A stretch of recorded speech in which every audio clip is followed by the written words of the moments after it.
Bonjour à tous, joyeux Noël! J'espère que le Papa Noël a été gentil et que surtout vous avez été gentil pour avoir beaucoup de cadeaux. Donc aujourd'hui, nous allons faire une petite vidéo sur une vente en viager que je propose à la commercialisation. J'ai pas mal de questions des clients, donc je vais essayer de les éclairer. Donc c'est une maison de type T3 qui se trouve en Corse, donc sur la commune de Bigoulia. Donc, pour ceux qui connaissent la Corse, il n'y a pas de problème. Pour ceux qui ne la connaissent pas, je vous invite à vérifier sur une carte où ça se situe. Donc, c'est ce qu'on appelle un viager occupé. Alors, je vais vous rappeler un petit peu en quoi consiste le viager occupé, c'est-à-dire qu'il y a une personne qui vit dans le logement jusqu'au terme de sa vie.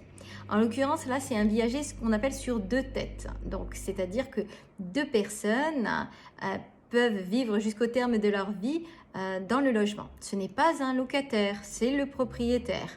Donc là, dans cette perspective-là, il vend le logement donc avec un bouquet et une rente, ce qu'on appelle une rente viagère.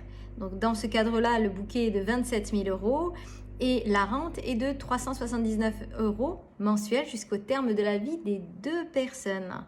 Parce que j'ai pas mal de questions, d'interrogations par rapport à ce type de principe. Donc, ils y vivent et ils y vivront jusqu'au terme. Si vous venez à acquérir le bien, donc vous serez propriétaire du bien, ce sera votre propriété et vous devrez verser cette rente en plus du bien.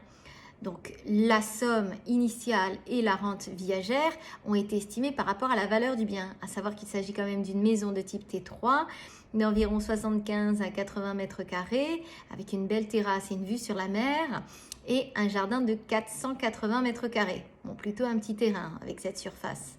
Donc, dans le cadre d'un lotissement, il faut prendre en considération que si vous devenez propriétaire, vous aurez les charges de copropriété à payer, ce qui est normal parce que vous en êtes propriétaire, ainsi que la taxe foncière. La taxe d'habitation reste à la charge de la personne qui vit dans le logement. Donc, j'espère avoir répondu à toutes vos interrogations concernant ce bien à la vente. N'hésitez pas à me solliciter si vous le souhaitez le visiter et à très bientôt. Joyeux Noël!